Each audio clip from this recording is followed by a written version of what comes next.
Olá, meus irmãos e minhas irmãs, que a paz de Deus e a de nosso Senhor e Salvador Jesus Cristo estejam em seus corações. Graça e paz da parte de Deus a todos nós. Hoje eu gostaria de trazer um assunto aqui que, quanto à salvação ou não da pessoa, nesse caso, traz uma grande divisão de opiniões. Hoje a gente quer falar sobre as pessoas que infelizmente retiram a própria vida, o dom que Deus a elas deu. Isso é muito triste. Tem hora que a gente pensa que é incompreensível porque uma pessoa chega a esse ponto. E eu gostaria de conversar com vocês a esse respeito. É claro que talvez o caso não se aplique a todos o que eu vou falar aqui. No entanto, é muito triste ver, pessoas que de repente estão ali sorrindo, estão fazendo bem para todo mundo e num inesperado instante você acaba recebendo a notícia: fulano fez isso, fulana fez aquilo.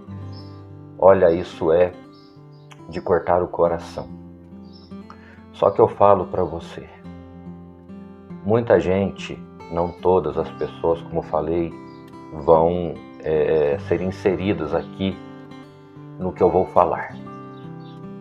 Porém, o que anda acontecendo é que tem muita gente cristã fazendo essas coisas e eu pergunto para você, será que quem faz isso ou comete outros tipos de pecados realmente tem a graça de Deus no coração?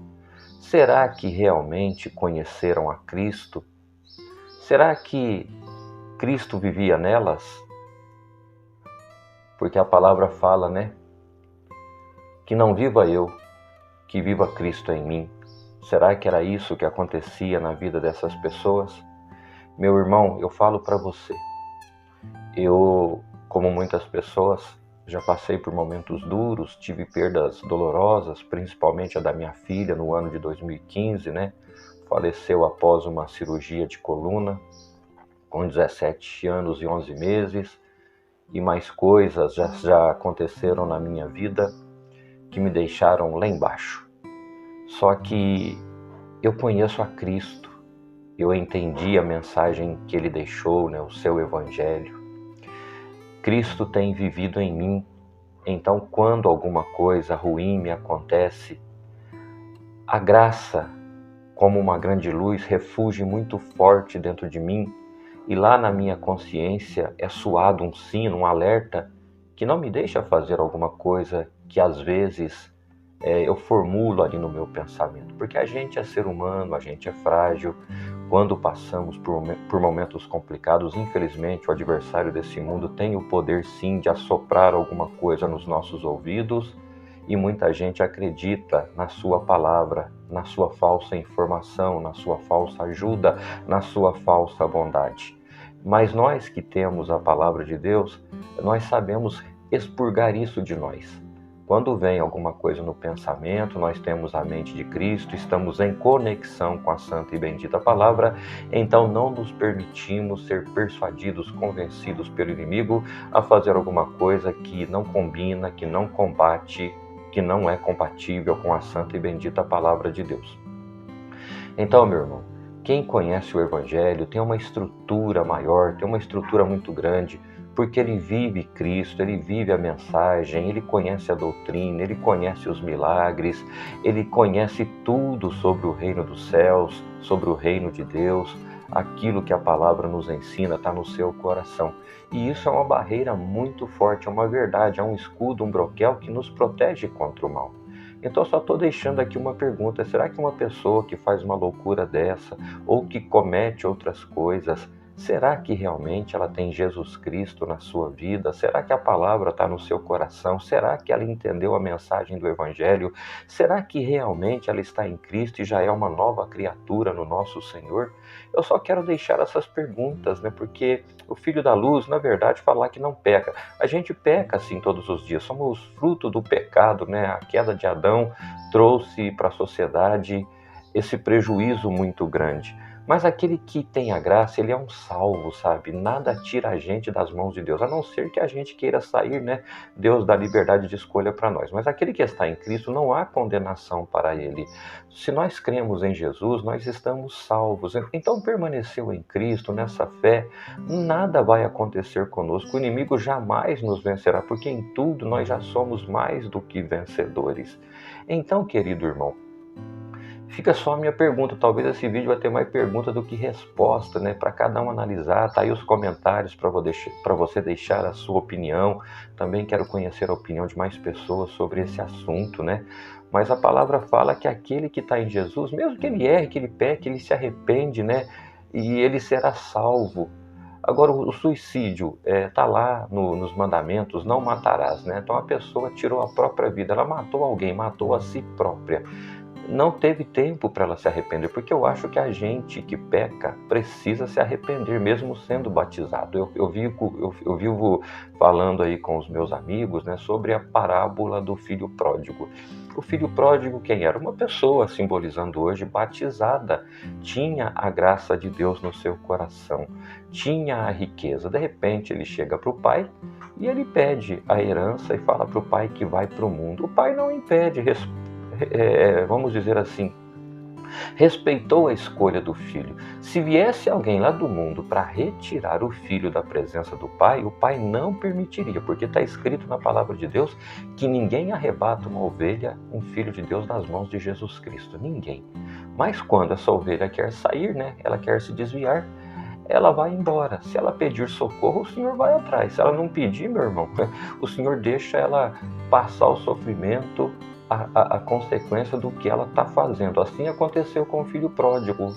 O pai ficou triste vendo o filho partir com uma mochilinha nova nas costas, roupa nova, calçado novo, né, cabelinho cortado, barba feita, todo limpinho, todo bonito.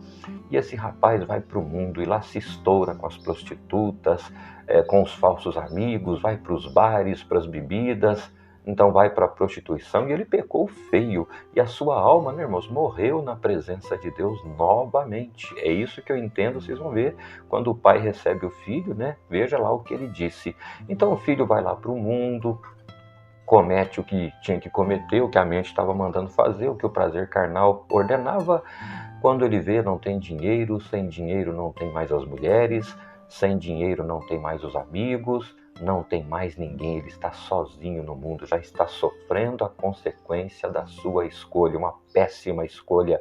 Só que ele não pensou em tirar a própria vida, ele era um salvo.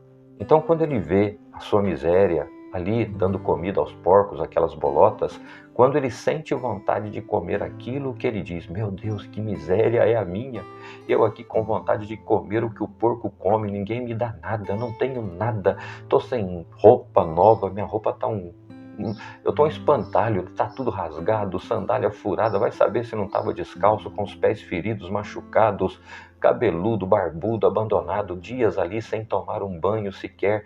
Quando ele vê aquela situação, ele se lembra, né, dos jornaleiros, dos empregados do pai. Meu Deus, na casa do meu pai, os empregados estão levando uma vida muito melhor do que eu. Tem aonde dormir, tem uma boa comida, uma boa roupa, eles têm paz, eles têm tranquilidade, recebem pelo que faz. Olha, eu aqui dando comida para os porcos, não recebi ainda um centavo, não tenho o que comer. E de repente, irmãos, a dor o faz se arrepender, ele chora, ele vê a sua situação, mas ali ele nunca pensou em tirar e retirar a própria vida.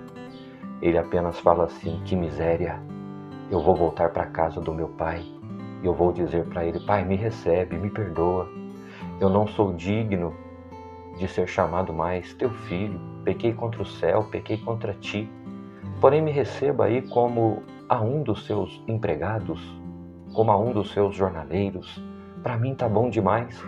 Ele pega o pouquinho que tinha, né? Talvez uma mochila com quase nada lá dentro, apenas para falar que estava carregando alguma coisa, e com um andar cansado, com semblante abatido, um olhar triste, ele volta para casa. O pai não foi atrás dele, porque ele tinha que pagar pelo que ele fez, ele tinha que sofrer aquilo. E ele não chamou o pai, Ele se arrependeu, mas resolveu voltar. Grande coisa ele fez. Mas o pai estava lá mesmo que não tenha ido atrás. O pai queria a sua volta. O pai já o esperava, porque ele sabia que era um bom filho, que era um bom moço, que apenas cometeu um erro na vida. É por isso que a gente não pode julgar o nosso próximo. São pessoas boas que às vezes fazem alguma coisa. Então é como eu disse, eu não vou aqui no final dessa mensagem dar uma sentença para ninguém. Quem somos nós, seres humanos, para falar que a pessoa, num futuro com Deus, está condenada, será salva ou não? Só Deus sabe.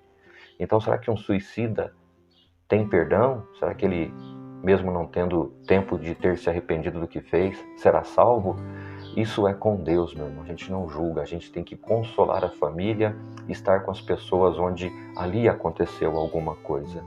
Então, voltando ao filho pródigo, ele volta para casa. O pai, de repente, vê uma silhueta cansada, pegando uma estradinha de volta. O pai conhece até o andar do filho, não é? Aquele é o meu filho que está voltando. Finalmente ele criou juízo, se arrependeu e está de volta. Quando os dois se encontram, o pai se atira ao pescoço do filho, feliz pela sua volta, muito alegre em recebê-lo novamente na sua casa. E o filho quer falar: pai, me recebe, mas me perdoa. Eu não sou mais digno de ser chamado teu filho. Pequei contra o céu, pequei contra o Senhor. Contudo, receba-me como a um dos seus empregados. Para mim tá bom demais. Mas o pai ignora essas palavras, não o pedido de perdão. Ele perdoa e dá ao filho, a partir dali, o mesmo tratamento de antes. Chega em casa, preparem lá o bezerro cevado, ponham música, façam festa, dê um banho no meu filho, façam a barba, o cabelo, roupa nova, calçado novo, um anel novo para colocar no seu dedo. Vamos festejar porque o meu filho estava perdido e foi reencontrado e foi achado. Estava morto, viu? Mas ele reviveu, ele voltou a morrer no pecado, mas no seu arrependimento ele voltou à condição de vida. Quando o filho mais velho que estava no campo trabalhando chega em casa, vê aquela festança, esse representa aquele que não quer que os seus irmãos arrependidos sejam recebidos de volta na igreja. Tem isso, infelizmente. Tem aquele que fala: pecou, pecou, não tem mais jeito. Fique aí onde você está, agora é só o inferno que te resta. Não é assim que funcionam as coisas. O filho reclama com o pai fala para ele, resumindo: filho, esse era um grande motivo, como os empregados aí falaram para você, que a gente fizesse festa. Seu irmão estava perdido e foi achado, estava morto e reviveu. É digno que a gente faça alguma coisa para nos alegrarmos na presença de Deus. Ele está voltando para a casa do pai. Mas pai, como é que o senhor faz isso? Eu sempre estive com o senhor, nunca te deixei, nunca te abandonei, não peguei a minha herança para esbanjá-la como esse filho esbanjador, e o senhor nunca me ofereceu um cabrito para eu festejar com meus amigos. Como o senhor faz isso? Filho, volto a te falar, tudo que eu tenho é seu. Agora esse irmão estava perdido e foi achado, estava morto e reviveu. Viu, meus irmãos?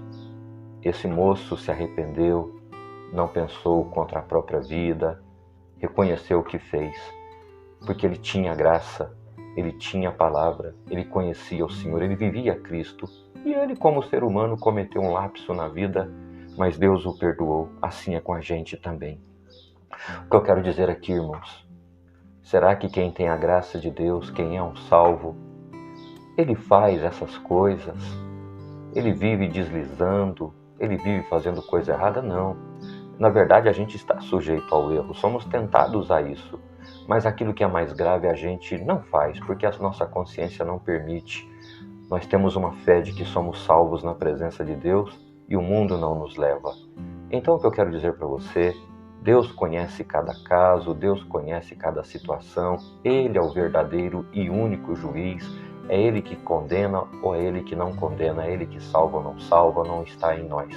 Mas eu estou só convidando você, através dessa mensagem, conhecer o Evangelho, ler mais a Bíblia Sagrada, conhecer a história de Cristo, essa mensagem maravilhosa, cheia de doutrinas, sinais, milagres, ensinamentos que Ele nos deixou. E quando você conhece, você se achega a Ele, você se arrepende, você já se torna uma nova criatura na presença de Deus. Se arrepende ali dos seus pecados, dos seus erros, né?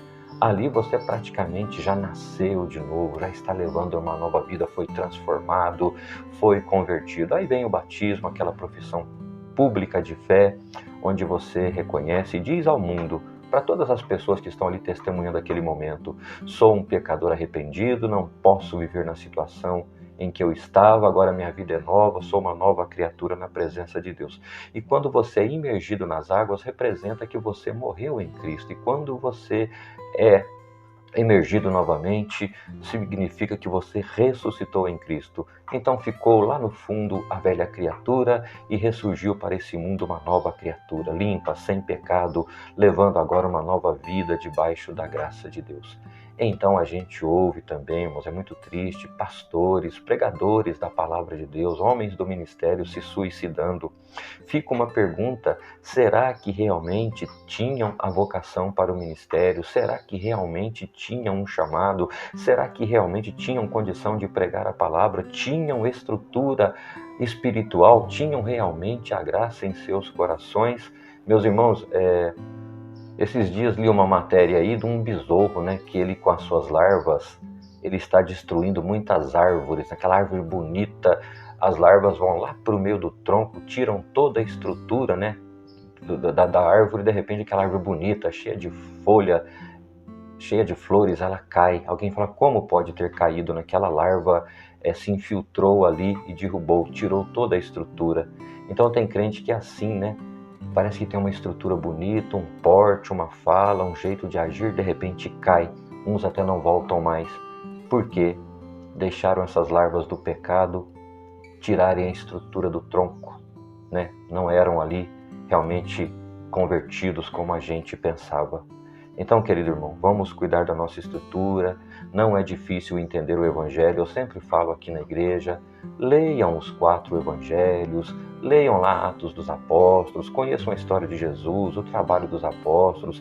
Depois entra devagarzinho nas cartas que Paulo apóstolo deixou e você vai entender o Evangelho. Leia calmamente, sem pressa, e vá se tornando cada dia mais uma criatura em Deus mais estruturada, mais alicerçada.